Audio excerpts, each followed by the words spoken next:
हमारा शो है पहला इस वीक का, तो उसमें हम बात करेंगे पाकिस्तान की वनडे स्क्वाड का ऐलान पिछले हफ्ते हुआ और उस वनडे स्क्वाड में काफ़ी ऐसे नाम हैं जिन पर बात हो रही है।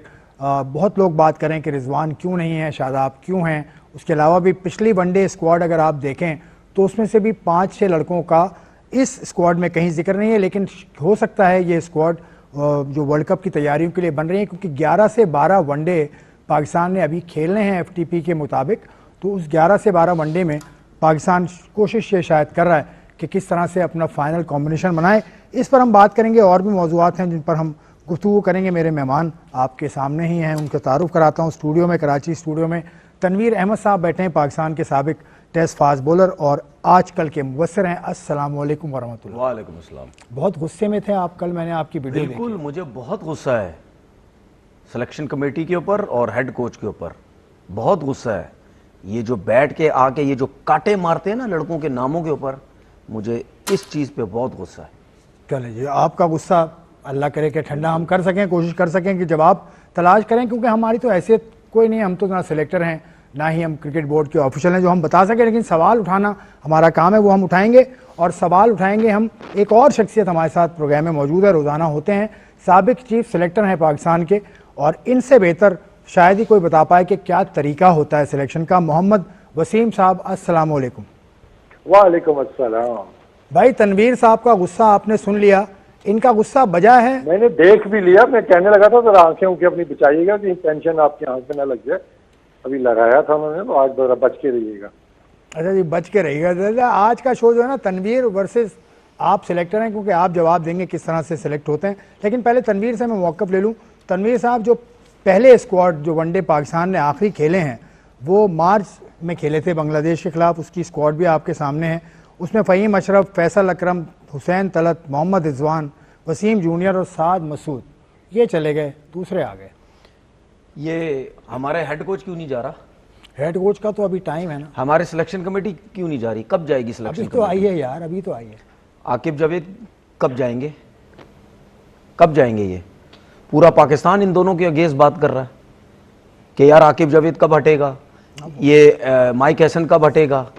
पूरा पाकिस्तान बेवकूफ़ है। हो सकता है ये दोनों ठीक है? हो सकता है। कैसे नहीं हो सकता है? पूरा पाकिस्तान अगर सोच रहा है, पूरे पाकिस्तान को हो सकता है बात सही ना पता नहीं। पूरे पाकिस्तान में लोग बेवकूफ भी नहीं है, अकलमंद भी बहुत है। नहीं, बहुत हैं लोगों को शायद पाकिस्तान का लिटरेसी, लोगों को शायद हमसे ज्यादा समझ है चीजों की। पाकिस्तान का जो शरह ख्वानदगी है वो कितना है। कहने का मकसद ये है कि ये लोग कैसे बैठे हुए हैं जो दो नौकरियां लेके। माइक हैसन आता है न्यूजीलैंड से, आके कांटे मार देता है लड़कों के ऊपर, ये मुझे नहीं चाहिए। ठीक है, क्या मतलब? ये पूरी दुनिया को नहीं पता कि आकिब जावेद ही सब कुछ कर रहा है? सारे नहीं कहते, प्रेस कॉन्फ्रेंस, सवालात 25,000 लोगों को पता है। ठीक है, वसीम हमारे साथ बैठे हुए हैं, क्या उन्होंने नहीं कितनी दफा बोला कि यार यही ऑल्सो है? क्या मैंने नहीं बात की कितनी दफा कि यार यही सब बंदा सब कुछ है? ठीक है, क्या हम ऑफ कैमरा ये नहीं बात करते कि यार बाकी तो फारिग है, किसी की कोई वैल्यू ही नहीं है? बाकी सिलेक्टर एक हज पे गए हैं, ठीक है, जानवर टहला रहे हैं, मतलब और सिलेक्टर हैं। हम क्या ये अंदाजे से बातें कर रहे हैं? क्या पागल है हम सब? हमें नहीं पता यहाँ सब कुछ क्या होता है? मेरा सिर्फ कहने का मकसद ये है कि ये जो बांग्लादेश की सीरीज से जो आपने 5 लड़के बाहर किए, ठीक है, मुझे जवाब दो, मैं मांगूंगा आपसे जवाब। बिल्कुल, ठीक है, चाहे मैंने 5 टेस्ट मैच खेले हों, चाहे मैंने 100 टेस्ट मैच खेले हों, as a test player, as a Pakistan player, मैं आपसे जवाब मांगूंगा। तो आपके ख्याल में मेरा हक है आपसे जवाब मांगना। और सुने, और मेरे को आपने जवाब उस सूरत में देना है, प्रेस कॉन्फ्रेंस करें आके, वहां आके जवाब दें। मैं आपको इतनी आसानी से जाने नहीं दूंगा। मैं इतनी आसानी से आप लोगों को पाकिस्तान के लड़कों के साथ नाइंसाफियां करने नहीं दूंगा। मैं इतनी आसानी से आपको नहीं जाने दूंगा कि रिजवान को आपने क्यों बाहर किया। मैं इतनी आसानी से आपको नहीं जाने दूंगा कि आपने साद मसूद को बाहर किस तरह किया। मैं इतनी आसानी से आपको नहीं जाने दूंगा कि आप इमामुल हक के साथ क्यों ज्यादतियां कर रहे हैं, शाहनवाज दानी के साथ क्यों ज्यादतियां कर रहे हैं, अब्बास अफरीदी के साथ क्यों ज्यादतियां कर रहे हैं। ठीक है, शादाब खान कैसे टीम में आ जाता है, मैं इतनी आसानी से आपको नहीं जाने दूंगा। सुन ले, चाहे यहां बैठा हूं, चाहे सोशल मीडिया है, चाहे कुछ भी है, मुझे आकिब जावेद और माइक हैसन से जवाब चाहिए एज अ प्रेस कॉन्फ्रेंस कि ये लड़के क्यों नहीं आते, सिलेक्ट हुए। ठीक है, और आप लोग आके क्यों काटे मारते हैं? माइक हैसन ने जो बात की है वो भी आप क्यों कर लें, तो माइक हैसन की बात हम सुन लें, मतलब फिर हम चले जाएंगे। इतना आसान कर दिया है इन लोगों ने कि आप कहते हैं जी रिजवान की परफॉर्मेंस नहीं है भाई, पिछले 5-6 मैचेस के अंदर परफॉर्मेंस से बाहर नहीं हुआ रिजवान, बखुदा परफॉर्मेंस। यही तो मेरा कहने का मकसद है। माइक हसन ने बताया, वो सुन ले पहले, सुन ले। शादाब जो है पिछले तीन साल से कुछ नहीं कर रहा, वो वनडे सीरीज में आ जाता है, पीएसएल का टॉप ऑलराउंडर है भाई। T20 तो फिर ये ऐसा तो नहीं आप T20 से उठा के वनडे फिटनेस टेस्ट करनी, देखिए T20 से उठा के आप क्या वनडे में सिलेक्ट कर लें? तो सारे जो बंदा भी ऐसे ही आया था। देखिए बात सुने, या तो आप क्रिकेट खेल रहे हो ना, डोमेस्टिक चल रही हो, समझ आती है, आप कुछ ना कुछ खेल रहे हैं भाई, आपकी कोई क्रिकेट ही नहीं है, आप कैसे आ जाते हैं? अभी माइक हेसन को सुनते हैं, फिर वसीम की तरफ चलते हैं। माइक हेसन ने क्या कहा सिलेक्शन के हवाले से, वो सुन लीजिए, फिर हम आगे बढ़ते हैं। देखिए माइक हेसन का जो इंटरव्यू पाकिस्तान क्रिकेट बोर्ड ने जारी किया था वो काफ़ी बड़ा था, लेकिन उसमें से ये चीज़ निकाली हमने। एक तो उन्होंने बड़ी इंपॉर्टेंट बात की कि ये जो वर्ल्ड कप है उसके लिए टीम बनाने के लिए ये तजर्बात किए गए हैं। दूसरी बात उन्होंने की कि कोचिंग का जो सिस्टम है वो यूनिफॉर्म होना चाहिए। तो एनसीए में जो कोचेज हैं उनको ब्रीफ किया है 1 by 1 प्लेयर्स से 1-on-1 सेशन में, ये बात है। वसीम भाई आपकी तरफ आता हूँ, तनवीर ने बड़े सख्त अल्फाज इस्तेमाल किए हैं कि वो जवाब चाहते हैं माइक हेसन से, आकिब जावेद से। तो आपके ख्याल में भी कि बाकी सेलेक्टर्स असद शफीक हैं, मिसबा हैं, सरफराज हैं, इन तीनों ने कलेक्टिवली 200 से ज़ायद टेस्ट मैच खेले में और ये आकिब के अंडर काम कर रहे हैं, या क्या सूरत है? आपकी क्या कहना है इस स्क्वाड के ऊपर वनडे की? देखिए सवाल तो बनते हैं ना, अब उसमें यही है कि हमेशा जो एक बात हम पहले भी करते आए हैं कि अगर कोई प्रेस कॉन्फ्रेंस होगी, कोई बंदा बैठा होकर लॉजिक देगा जी इस वजह से ये प्लेयर हमने पिक किया है, या इसको ड्रॉप किया है, या इसको रेस्ट करवा रहे हैं, या रोटेशन पे जा रहे हैं, कोई ना कोई आप लॉजिक देंगे तो फिर शायद आपको ना इतने ज्यादा सवाल देखने को ना मिले। क्योंकि हम बैठे गेस कर रहे हैं ना कि रिजवान ड्रॉप हुआ है या रिजवान को रेस्ट करवा रहे हैं, जो रोटेशन पे है, नया बच्चा खिला रहे हैं, तो बहुत ज्यादा इसमें चीजें आ जाती हैं। अभी मैं जो माइकल की भी बातें भी सुन रहा हूँ, माइक हेसन की, कि देखें इसके अंदर एक तो फिर सिस्टम का फ्लॉ आप खुद ही बता रहे हैं ना कि ये हमारी जो कोचिंग है वो यूनिफॉर्म नहीं है। उसके अंदर के एनसीए में और कोचिंग हो रही है, डोमेस्टिक में और कोचिंग हो रही है, नेशनल टीम में और कोचिंग हो रही है। तो बंदे तो आपके यही है ना, यही सारा सिस्टम आपके चलाने वाले हैं। अब उस पर यही है जी कि अब देखें उसमें जो मतलब मैंने पॉइंट जो नोट किया ना जी कि हमने प्लेयरों को बोला जी कि वो डोमेस्टिक में जाके मिडिल ऑर्डर खेलें और वो कीपिंग करें, और वो डोमेस्टिक में जाते हैं तो फिर वो ओपन कर रहे होते हैं। अब भाई आप पीएसएल में ऐसा करेंगे? जब पीएसएल में ऐसा करना आपने शुरू कर दिया, then you can blame the domestic cricket also जी कि हमारा जो प्लेयर था वहां पे आपके ओपनर छठे नंबर पे खेल रहे थे, छठे नंबर वाले ओपन खेल रहे थे। अभी वर्ल्ड कप जो खेल के आए हैं लड़के, चाहे वो नाफे था, चाहे वो साइम थे, जितने लड़के थे उस पर तो बात नहीं की किसी ने भी, क्योंकि वहां पे डिफरेंट मैसेजेस जा रहे हैं। तो आई थिंक इस तरह मतलब ये ऐसा थोड़ी है कि एक आप ऑर्डर जारी कर दें जी कि ये प्लेयर कीपिंग भी करेगा। अब मेजॉरिटी ऑफ द जो प्लेयर्स हैं ऑब्वियसली हमारा डोमेस्टिक में उनसे पाला पड़ता है, उस टाइम मुंह पे तो कह देते हैं कि कर लेंगे कीपिंग, आप वो डोमेस्टिक में आते हैं वो नहीं करना चाहते, तो आप फोर्स कर रहे हैं उनको ना इन चीजों को कन्विंस करें। अच्छा वसीम भाई आप ना करें, 1 by 1 प्लेयर्स से बात करें। मोहम्मद रिजवान का ओमिशन बहुत ज्यादा तनकीद की जद में है। क्या मोहम्मद रिजवान को जो हटाया गया है वो, मुझे तो लगता है कि वनडे वर्ल्ड कप की डेफिनेट चॉइस है वो, तो यही तो मौका है। 11-12 वनडे रह गए हैं आपके हाथ में। नहीं 11-12 वनडे रह गए हैं तो उसमें क्या करना है हमने कि जो जिन्होंने खेलना है हमने उनको खिलाना ही नहीं है। लग तो ऐसा ही रहा है ना कि जिनको खिलाना है इन्होंने वो शायद आखिर में जाके फिर टीम के अंदर आ जाएंगे। हमने पहले भी ये पिछले आईसीसी वर्ल्ड कप में भी देखा था कि हमने इतने लड़के खिलाए, अब्बास अफरीदी, फिर वो हम लंबी एक लिस्ट निकालनी शुरू कर देंगे कि एक 2-2 मैचेस वो खेले। एंड में क्या हुआ, आपकी टीम वही पुराने लड़के आके आपके खेले। अभी भी मुझे लग रहा है कि हम उसी सिमत में जा रहे हैं कि भाई अभी हमारे पास ये तो नहीं है कि 5 साल हैं या 4 साल हैं या हमारे पास कोई 50 वनडे हैं। अभी आपने टीम बनानी है, फिर वो कॉम्बिनेशन आपका कंपोजिशन टीम का, फिर उन्हें इकट्ठे खेलना है, तो इतने मैचेस थोड़े ही हैं। चले आखिरी 2-3 सीरीज जो होती है इसमें आप अपनी जो पक्की आपकी एक टीम होती है जी कि ये हमारा स्क्वाड है, ये हमारी प्लेइंग 11 बेस्ट बन रही है, इक्का दुक्का चेंजेस जो भी होती हैं उसमें कंडीशंस के हिसाब से, और जो रोल्स हैं प्लेयर्स के वो डिफाइन हो जाने चाहिए। तो फिर आखिर में जाकर हम टीम बनाएंगे। चले मैं आपसे मुझे नहीं लगता कि रिजवान के बगैर वर्ल्ड कप की टीम बनती, मुझे नजर नहीं बनती नजर नहीं आती। चले आखिरी सवाल मैं छोटा सा करता हूँ, तनवीर पूछेंगे। आप एज अ चीफ सेलेक्टर बताइए, क्या ये प्रेस कॉन्फ्रेंस के जरिए अनाउंस नहीं होनी चाहिए थी टीम? इतने अहम मौका है, वर्ल्ड कप से पहले आपकी सीरीज है, तो ये जो सिलसिला शुरू हो गया है कि आप प्रेस रिलीज से जारी कर देते हैं, ये ठीक लगता है आपको? ये मुझे समझ नहीं आती है क्यों हो क्यों रहा है, ताकि इसकी लॉजिक क्या है कि मैंने कभी सुना नहीं या पढ़ा नहीं कि इसके पीछे लॉजिक क्या है। चले एक दफा हो सकता है, 2 दफा हो जाए, तो लॉजिस्टिक इशू आ जाए टाइम का इशू है या कोई मजबूरी इस तरह की आ जाए। शुरू में तो हमें यही लगा था कि शायद मजबूरी के तहत हो रहा है, लेकिन अब तो ये देखते हैं तो ये पक्का एक आपने एक अपनी हैबिट बना ली है।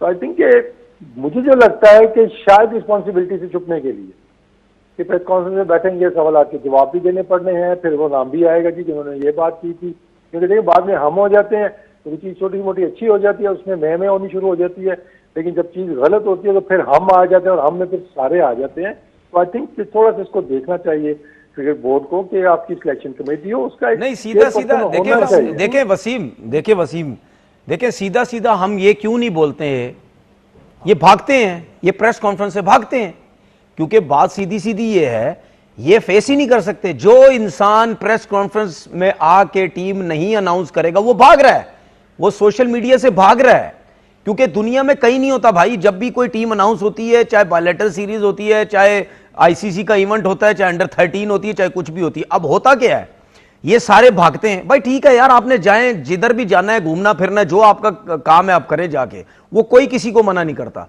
लेकिन जब टीम अनाउंस होती है तो आपका काम बनता है। अभी हम ब्रेक लेते हैं, ब्रेक के बाद जो है ना हम आके दोबारा से उसके ऊपर डिस्कशन करेंगे। ये प्रोग्राम देखना मत भूलिएगा, बहुत ही जबरदस्त ये बातें हो रही हैं इस शो के अंदर। अभी गए और अभी आए। अहमद ने सवाल किया था वसीम, मैं उसमें एडिशन एक कर दूं कि 75 टेस्ट मैच वाले मिसबा, 77 टेस्ट वाले असद शफीक, 52 टेस्ट वाले सरफराज अहमद, ये तीनों मिला के 200 टेस्ट खेले हैं और ये आकिब जावेद के कहने पर चलते हैं। क्या सूरत हाल है, इसको भी आप वाजे कीजिएगा तनवीर। अच्छा, मैं जो रह गया था वो वसीम बात कर लूं, फिर आप उसको कंटिन्यू करेंगे।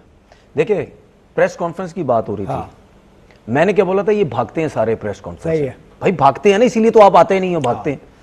भागते इस वजह से हैं क्योंकि जब प्रेस कॉन्फ्रेंस में सवालात होंगे तो वो जब लोग जर्नलिस्ट, जब रिपोर्टर जब आपसे सवालात कर रहे होंगे, उसमें से कितने ऐसे होंगे जो आपके अगेंस्ट होंगे, कितने ऐसे होंगे जो आपके फेवर में होंगे। फेवर वाले तो चले ठीक है, वो तो चाहेंगे कि यार इनके अगेंस्ट कोई ना जाए, हम इनकी मर्जी के सवालात कर लेते हैं। लेकिन जो अगेंस्ट होंगे वो जब आपसे सख्त सवालात करेंगे तो आपके पास जवाबात नहीं होंगे। तो कोशिश ये करते हैं कि यार प्रेस कॉन्फ्रेंस ना करें, उसके बाद जब बातें होंगी तो हर किसी पे डालेंगे, यार असद शफीक, मिसबा, आकिब जावेद, फलाना, सरफराज। उस टाइम फिर क्या बातें होंगी, यार मैं तो चीफ सेलेक्टर ही नहीं हूं, सबने मिलके किया। ये इस वजह सब कुछ करते हैं। अच्छा, उसके बाद क्या होता है, जब आप प्रेस कॉन्फ्रेंस करते हैं ना, ठीक है, उसमें जब आप जवाबात नहीं दे सकते ना, तो फिर जो आम लोग हैं, अवाम है, वो डायरेक्ट फिर क्रिकेट बोर्ड के ऊपर जाते हैं। ठीक है, वो कहते हैं कि यार ये क्रिकेट बोर्ड ने किन लोगों को रखा हुआ है, ठीक है, इनके पास कोई जवाबात नहीं है, ये लड़के किस तरीके से जो है वो सिलेक्ट कर रहे हैं। तो ये रीजन भी है। फिर एक और रीजन, सबसे बड़ा रीजन ये है कि जब आप प्रेस कॉन्फ्रेंस नहीं करते, वही जो जर्नलिस्ट आपको सपोर्ट करने वाले होते हैं, वो ट्वीटों के जरिए आपकी सपोर्ट करके बातें करते, जी यूं हुआ था, ये लड़का बाहर हो गया, ये अनफिट था, ये फलाना था। अब वो उनके जो जवाबात है ना, वो जो उनके पसंद के लोग हैं वो ट्विटर पे जवाबात दे रहे होते हैं, ठीक है, जो आपके पसंद के नहीं है वो उनके अगेंस्ट जा रहे होते हैं। ये इस तरह जो सारी खिचड़ी पकी हुई होती है। वसीम साहब आपको याद है सवाल क्या हुए थे, तो जवाब दे दें प्लीज। देखिए, इसमें जो तनवीर बात कर रहे हैं ना, तासुर तो यही हमेशा मिलेगा ना, जब सामने आप नहीं आएंगे तो यही तासुर मिलेगा। वो सही है या गलत है, वो रिगार्डलेस तासुर यही है कि जी हम सामना नहीं करना चाहते, हम सवालों के जवाब नहीं देना चाहते। अभी जो आखिर में तनवीर ने बात की है ना, 3-4 मेरे ख्याल में अकाउंट्स ऐसे हैं सोशल मीडिया पे कि अगर आप उनको देखें ना तो आपको पता चल जाएगा क्या होने वाला है, कौन जाने वाला है, कौन आने वाला है। और वो 99% वो चीज़ें ठीक भी होती हैं कि वो मतलब किसी और टोन में बात होती है, लेकिन वो हिंट आपको दे देते हैं कि भाई ये होने जा रहा है, और वो आपको वो चीज़ें नज़र आती हैं, तो वो कनेक्शन तो आपको नज़र आता ही आता है। देखिए, बात फिर वही है, किसी के 70 टेस्ट हैं या किसी के 20 टेस्ट हैं या किसी के कोई टेस्ट नहीं है, that does not matter. And में मैटर क्या करती हैं आपके रिजल्ट, जो कि डिजास्टर है आपके। तो क्या करना आपने 100 टेस्ट मैचों को या 70 टेस्ट मैचों को या टोटल मिला के 500 टेस्ट मैच भी हो जाते हैं कि टीम आपकी हार रही है, क्योंकि वो पास्ट के आपके एक्सपीरियंस जो था वो पास्ट का है, वो आपसे रिलेटेड है। अभी आपका जो काम है ना, उस पर तो आपका एक्सपीरियंस है ही नहीं ना। सरफराज का भी 2 टेस्ट मैचों में एक्सपीरियंस है एज हेड कोच, मैं उसके 50 टेस्ट खेलने वाले नहीं गिनूंगा, उसके जो कोचिंग एक्सपीरियंस है मैं वो गिनूंगा। इसी तरह सिलेक्शन का भी एक्सपीरियंस है आपका यहाँ पे है, तो वो आपका जो आपकी जो प्रोफाइल होती है ना, वो मैटर उस तरह पे नहीं करती आके। ठीक है, आपको लाने के लिए वो आपको कर सकती है, लेकिन आप आगे चलाने के लिए आपको आपके रिजल्ट्स होते हैं। तो आई थिंक कि ये चीजें आपके बिल्कुल सामने हैं कि हमें प्रॉब्लम आ रही हैं और उसके जवाब हमें नहीं मिलते हो, फिर हम आपस में बात करके वो चीजें अखद करने की कोशिश कर रहे होते हैं। सोशल मीडिया पे कुछ चीजें नजर आती हैं, कोई टीवी शो के अंदर चीजें चल रही होती हैं, यहाँ नहीं ऐसा नहीं तो ऐसा हुआ होगा।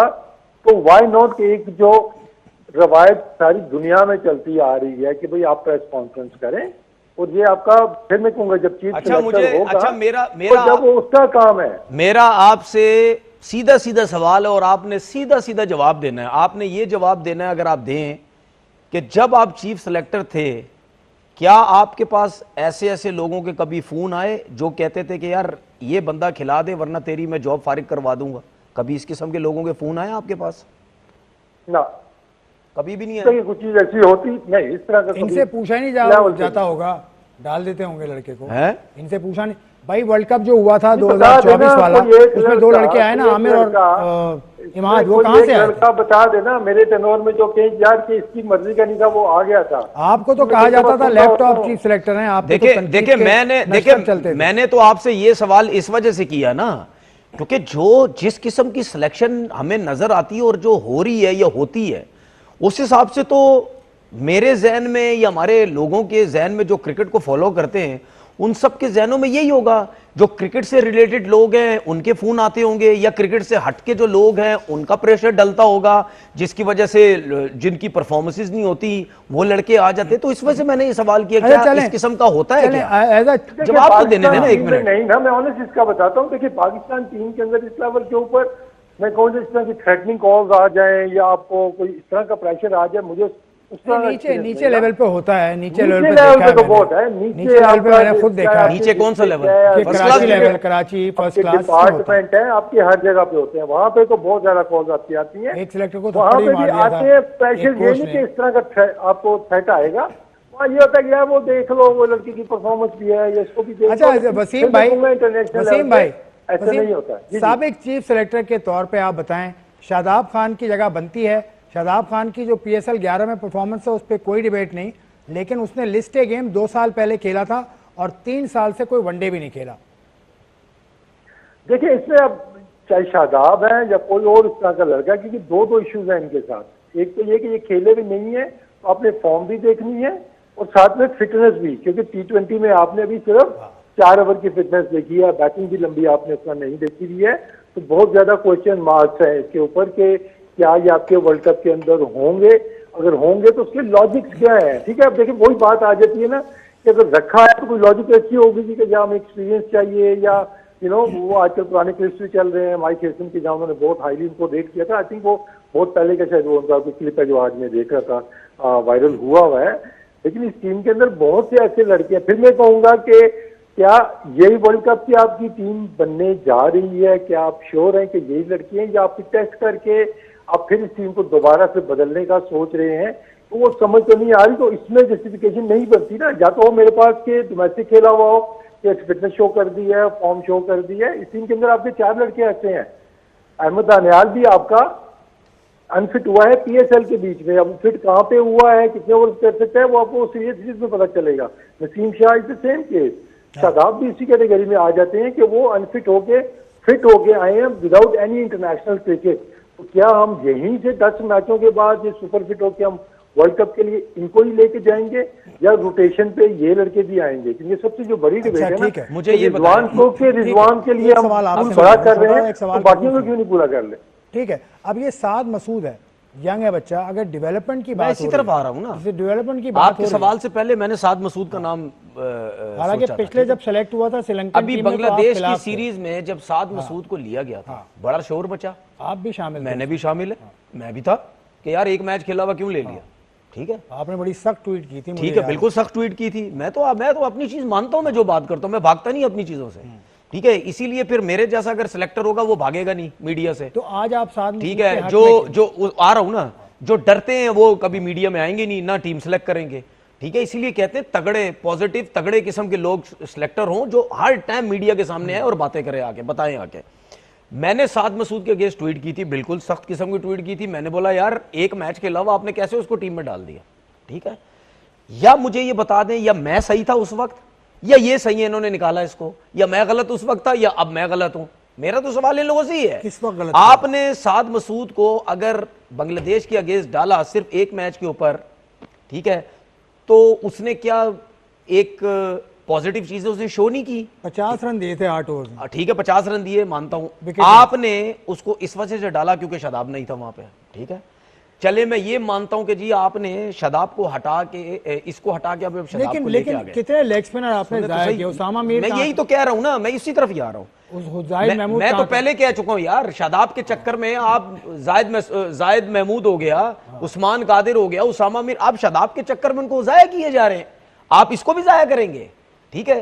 हुआ ये जो मुझे ऐसा नजर आता है कि जब इसने एक पॉजिटिव वे में एक चीजें की, आप उसका एटीट्यूड देखे। आपको याद होगा कि हम शो से पहले बैठे हुए थे तो आपने शायद मुझे ये बोला था कि यार इसका एटीट्यूड हमें बड़ा अच्छा लग रहा है, जिस तरीके से आपने बोला। ये किसने बोला? खैर किसका attitude? साद मसूद का। साद मसूद, हाँ, एक मैंने पॉजिटिव बोला, लगा मैंने कहा था। यार, है ना, काफी बैटिंग positive। भी कर रहा है तो बैंड ठीक लगाता है, ठीक है, एक पॉजिटिव चीजें नजर आ रही थी। तो हमें क्या मतलब इस किस्म का प्लेयर चाहिए नहीं है?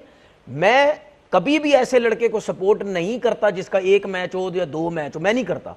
लेकिन जब आपने उसको लेके आए, कुछ सोच के लेके आए होंगे, ठीक है, कि यार इसमें जरा फड़ा क्या है, इसको जरा लेके चलते हैं, तो अब आपने उसको हटाया शादाब के चक्कर में, जिसका ना डोमेस्टिक की क्रिकेट है 2 साल से, वनडे वो 3 साल से खेला नहीं है।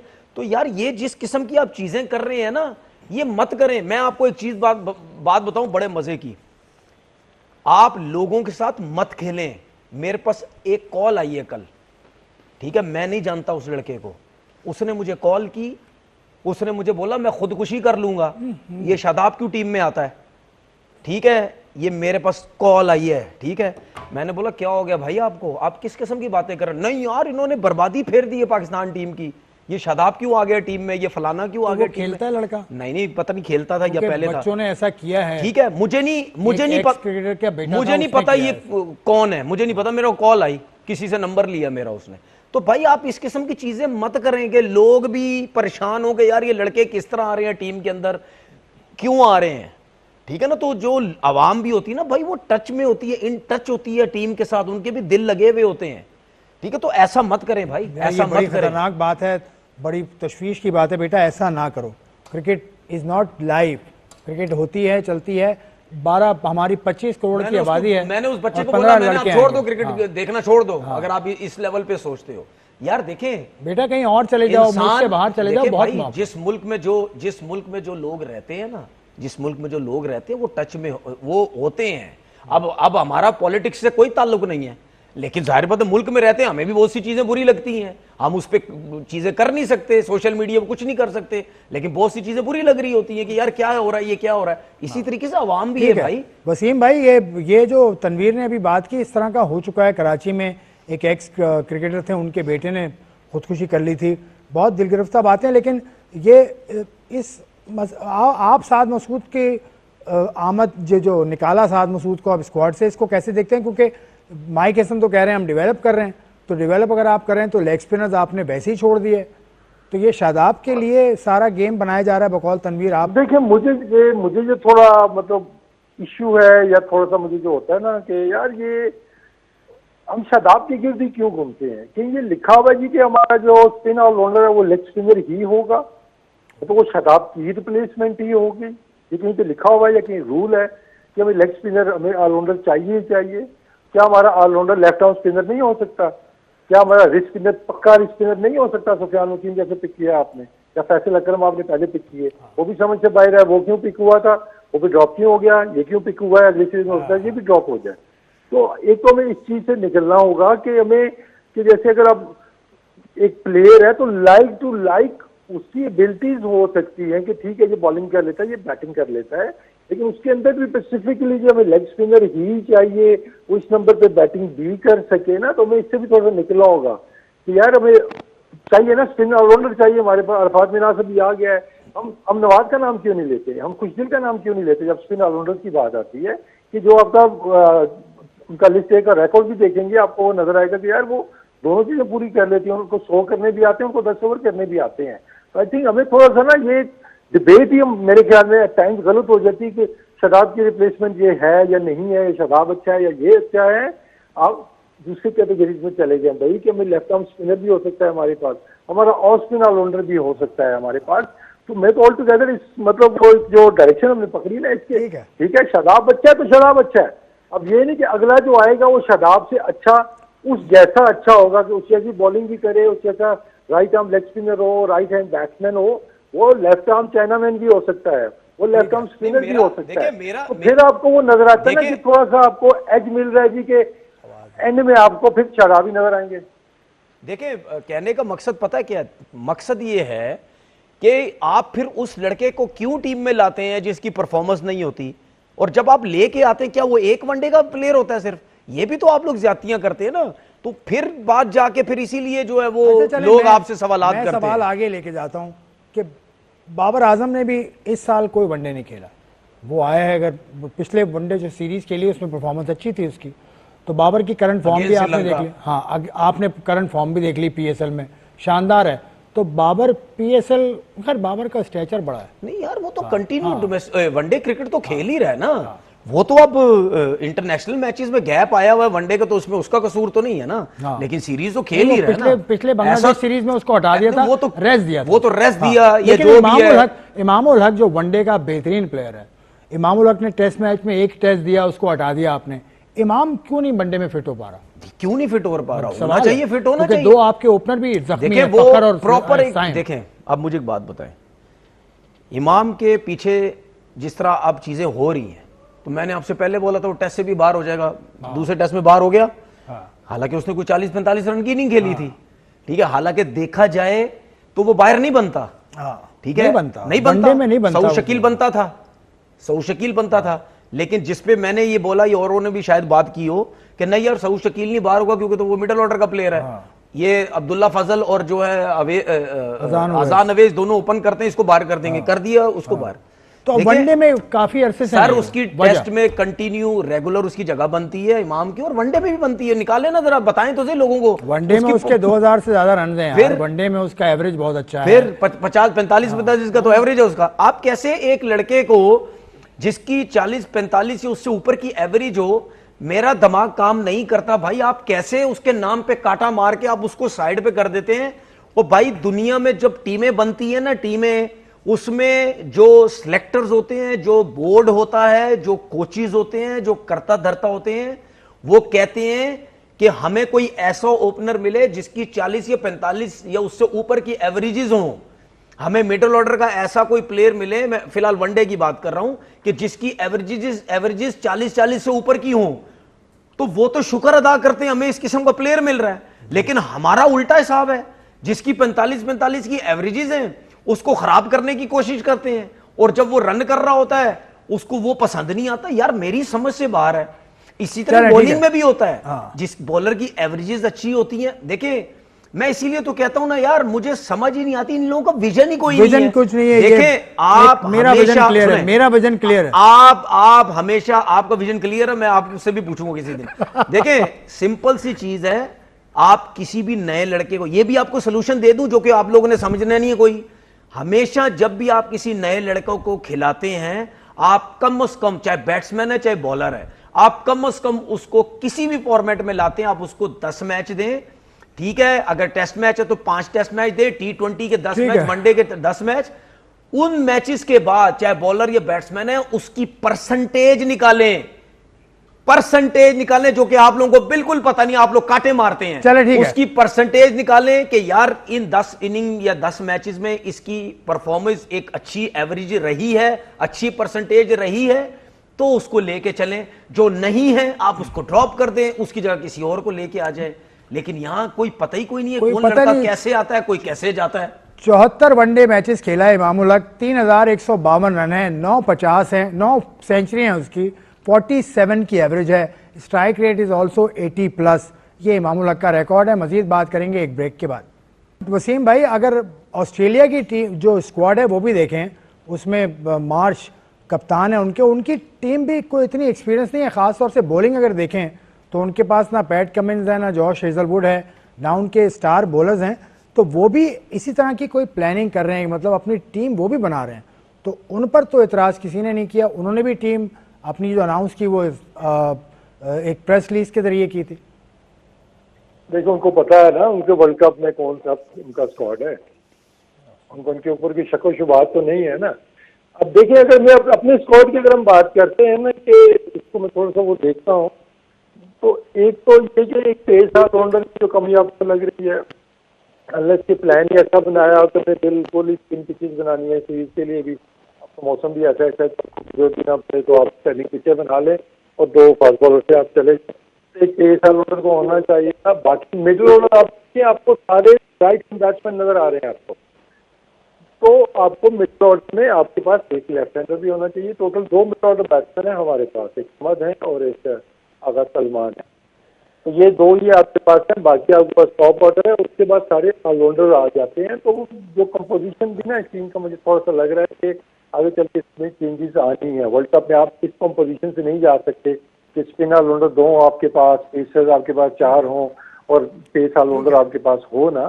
तो आई थिंक जो जवाबात हमें चाहिए ना कि नया बॉल के हमारे बेस्ट ऑप्शन कौन से हैं, डेथ बॉलिंग किसने करनी है, हमारा बेस्ट स्पिनर कौन सा है इस टाइम टीम के अंदर। वो शादाब है जो खेला नहीं है, या अबरार है जिसने प्रूव किया हुआ है लेकिन हम फिर भी उसको अंदर बाहर टीम से करते रहे हैं, या फिर सुफियान ने आके खेलना है, या अरफात मिनार साहब का बेस्ट ऑलराउंडर है। ओपनर्स आपके बेस्ट 2 कौन से होने हैं। तो ये काफी अभी जवाबात हैं जो आपको चाहिए। तो मेरे ख्याल में इतने मैचेस नहीं है, टाइम है हमारे पास लेकिन मैचेस नहीं है हमारे पास इतने ज्यादा कि हम पूल अपना बड़े से बड़ा करते जाए और एंड में फिर वही होना है कि एक्सपीरियंस के नाम पे आपके भी कि यही लड़के बनते हैं। इसमें तो मैचेस अभी कम खेले हैं, इनके पास एक्सपीरियंस कम है। ठीक है तनवीर, ये ऑस्ट्रेलिया की जो स्क्वाड है उसके अंदर वो बहुत यंग है, तो ऑस्ट्रेलिया ने भी इसी तरह से अनाउंस की थी अपनी यंग हमें इस वजह से लगते हैं क्योंकि वो एक्सपीरियंस नहीं है जो स्टार के पास है, हेजलवुड के पास है, कमिंस के पास है। लेकिन अगर हम मेरेडिथ को देखें, वो अभी खेल चुके हैं यहाँ पे आके T20 खेले किंग्समैन से, ठीक है। फिर उसके बाद वही प्लेयर है ज्यादा, स्टैनलेक आए हैं, ये अच्छा पेस है इनका, ज़ेरपा भी खेल चुके हैं आके, ठीक है। तनवीर सांगा जो है ये इनके लेग स्पिनर, ये बड़े अच्छे स्पिनर हैं, ठीक है। तो बाकी जो प्लेयर्स हमें नजर आते हैं ना, ये सारे वही प्लेयर है जो अभी T20 आखिरी खेल के गए हैं, ठीक है। बैटिंग लाइनअप वही ज्यादा नजर आती है। शादाब भी तो T20 खेला है ना, उसको सर मैं ऑस्ट्रेलिया की बात कर रहा हूँ, मैं पाकिस्तान की सिलेक्शन की बात नहीं कर रहा, मैं ऑस्ट्रेलिया की टीम की बात कर रहा हूँ।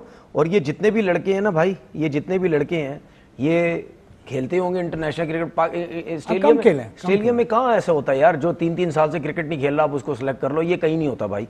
तो ये लड़के कंटिन्यू जो है वो टच में। दूसरी बात ये कि भाई अगर हम ये बात करने लग जाए ना कि तो फलानी कंट्री में ये होता है, हमारी में ये, तो हमने उनको देख के नहीं चलना ना, वो हमें देख के चलते हैं। हमने अपने सिस्टम के हिसाब से चलना है, जो कि बहुत ज्यादा फ्लॉज हमें नजर आते हैं। एकदम से लड़के बाहर एकदम से आ जाते हैं, ठीक है। ये चीजें नहीं होनी चाहिए भाई, ठीक है ना। अब फिर अगर हम ऑस्ट्रेलिया के सिस्टम की बात करते तो भाई तो वो तो फिर किसी नए लड़के को लाते हैं। इनका चीफ सिलेक्टर काफी अरसे से वो जॉर्ज बेली, ठीक है। उसके बाद जब कोच है तो सिलेक्टर कितने चेंज होते हैं, मैकडोनाल्ड को देख लें, कब से हार भी रही है टीम है, सिस्टम इसी तरह टीमें बनती हैं।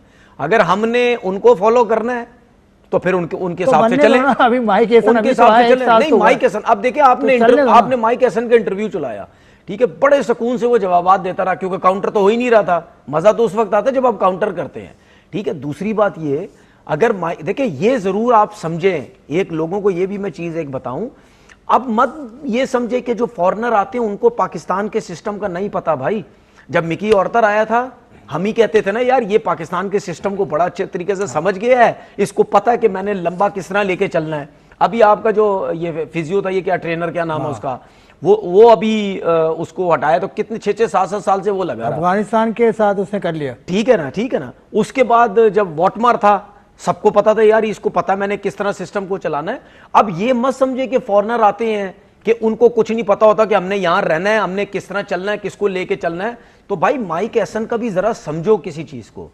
2015 या 16 के बाद उसको कोई इंटरनेशनल टीम मिली नहीं।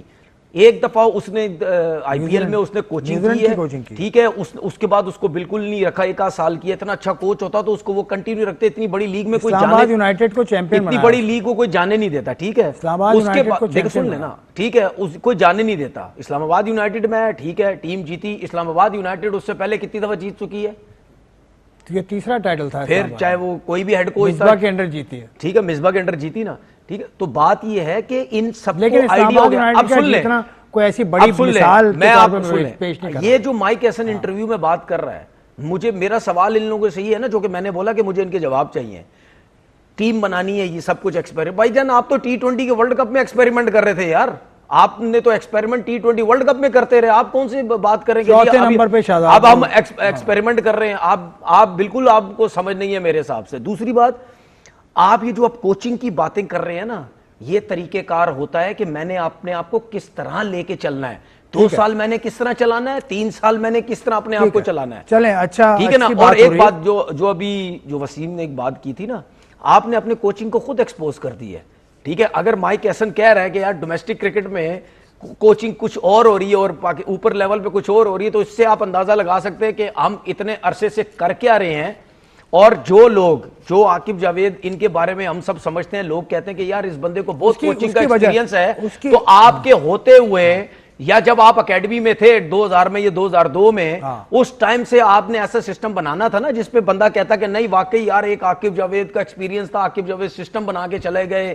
ठीक है, ये सिस्टम को हिला नहीं सकता, इस सिस्टम से जो भी बेहतर होता है। इस बात का जवाब चलो अभी आ गए, अभी भी कुछ नहीं हुआ। देखिए, आकिब जावेद ने सिस्टम ये बनाया कि एकेडमी बना दी उन्होंने आमिर सोहेल के साथ मिलके, तौकीर ज़िया साहब के साथ मिलके। अब नीचे कोचेस को कौन ऊपर लेकर आएगा? नीचे कोचेस को कोई नहीं पूछता भाई। वसीम कोचिंग कर रहे हैं, मेरी बात आप भी ग्रेड 2 में कोचिंग कर चुके हैं, कौन पूछता है भाई? जब लाना होता है कोच तो बाहर से ये है सिस्टम। आप एक चीज, इस चीज को गलत लेके जा रहे हैं। एकेडमी आकिब जावेद ने नहीं बनाई, एकेडमी क्रिकेट बोर्ड ने बनाई। हाँ, जाहिर है, रन करना है इन्होंने, तौकीर ज़िया साहब का नाम लिया, उसको रन करना है इन्होंने, जो कि ये नहीं कर सके। मैंने नाम लिया, तौकीर ज़िया साहब, आमिर सोहेल साहब। वसीम भाई, ये कोचेस अगर नीचे से नहीं आ रहे हैं तो ये किसका कसूर है कि नीचे वाले कोचेस कोचिंग करते रहते हैं? ज़हूर इलाही को ले लें आप खुद अपनी मिसाल है, शौकत दाला को ले लें आप, नवीद को ले लें आप, किसी कोच का भी नाम ले लें। SNGPL मिसबा कोचिंग कर रहे थे, खैर वो तो सिलेक्टर आ गए, कोच भी आ गए, लेकिन ये क्यों नहीं आ पाते नीचे वाले कोचेस? नहीं, आप पाते का मतलब सवाल नहीं बनता कि क्यों नहीं आ पाते, क्यों रखा नहीं जाता, ये क्यों ऊपर लाया नहीं जाता, क्वेश्चन ये बनता है। अब ये तो नहीं है नीचे वाले कोचेस ऊपर आना नहीं चाहते हैं। हर कोच की यही ख्वाहिश होती है कि वो टीयर बाय टीयर, जैसे होता है हमारे प्लेयर्स का होता है एक पैथवे होता है, इसी तरह कोचेस का भी पैथवे होता है। तो वो तो हमारा प्लेयर्स का फॉलो नहीं होता, तो फिर कोचेस का कैसे फॉलो होगा? ठीक है, वो देखें आपको जो एक्सपीरियंस है, फिर मैं कहूँगा वो ऐड जो आप देते हैं, अभी भी ऐड आए हुए हों कुछ, उसके अंदर देखें आप एक्सपीरियंस कितना मांग रहे हैं, आप एजुकेशन कितनी मांग रहे हैं, लीग लेवल पे आपके पास ये होना चाहिए। तो उस पर आपके डोमेस्टिक कोचेज उतरते हैं ना, जो 10-10 साल से 15-15 साल से काम कर रहे हैं। तो अगर आप समझते हैं कि ये कोचेज फारिग हैं या इनको कुछ पता नहीं है, तो बेसिकली ये उन कोचेज का फेलियर नहीं है, ये फिर हेड ऑफ डिपार्टमेंट का फेलियर है कि भाई आप क्या कर रहे हैं कि आपके नीचे वाले कोच आप खुद उनको कह रहे हैं कि ये फारिग है। जैसे आप मतलब हेसन ने आज यही हिंट दिया ना आपको इस टॉक के अंदर कि डिफरेंट मैसेज आ रहे हैं उनको, शाहीन के अंदर डिफरेंट मैसेज आ रहे हैं उनको, NCA के अंदर, जब टीम के अंदर आते हैं डिफरेंट मैसेज आते हैं उनके पास। एक तो ये कि मैं डिफरेंट मैसेज को सुनना चाहूंगा कि वो क्या डिफरेंट मैसेज है। मतलब बैटिंग ऑर्डर की उन्होंने बात की है, तो फिर ये कि ऑन बोर्ड किया आपने, क्या हेसन ने कॉल की किसी डोमेस्टिक कोच को कि यार इस प्लेयर के बारे में हम ये सोचते हैं, ये हमारे प्लान्स हैं, तो आप इसको इस नंबर पे खिलाएं या इससे कीपिंग कराएं या बॉलिंग कराएं? किसी कोच को कोई कॉल आई? मुझे नहीं लगता, क्योंकि मेरी टीम में भी लड़के थे, मेरे से तो किसी ने कम्युनिकेशन नहीं की इस तरह की इस लड़के के बारे में हम ये सोच रहे हैं। बल्कि मेरी टीम के लड़के पिक हुए और मैं सोच रहा था यार मेरे से पूछ ही लेते हैं कि इस लड़के के बारे में कि ये 3 महीने से मेरे साथ खेल रहा है, यहाँ इसने परफॉर्म किया है, तो मैं उनको कोई कोई बता ही देता कि ठीक है सिलेक्शन है, अभी ये क्या कमी है, क्या बेची है। आपका पॉइंट आ गया। ये जो सिस्टम है ना नीचे से लेकर ऊपर तक, इसमें कोई तालमेल होना चाहिए, ये सूरत हाल निकल के आई। बहुत डिबेट की, तनवीर ने बड़ा अच्छे पॉइंट्स रखे, वसीम ने बड़े अच्छे पॉइंट्स रखे। आप अब क्या सूरत हाल आप रखते हैं, क्या आप कहना चाहते हैं, क्या आपको अच्छा लगा, क्या आपको बुरा लगा, और कौन आप समझते हैं जिम्मेदार है पाकिस्तान क्रिकेट के इन मसाइल का? आज कौन जिम्मेदार है वो पता है सबको यार। तनवीर के नज़र में कोई और जिम्मेदार है, आपकी नज़र में कोई और जिम्मेदार है, वसीम ने किसी और का नाम लिया, मैं शायद किसी और का नाम लूँगा, लेकिन आप जो नाम लेंगे वो अहम होगा। अपना ख्याल रखिएगा। खुदा हाफिज़।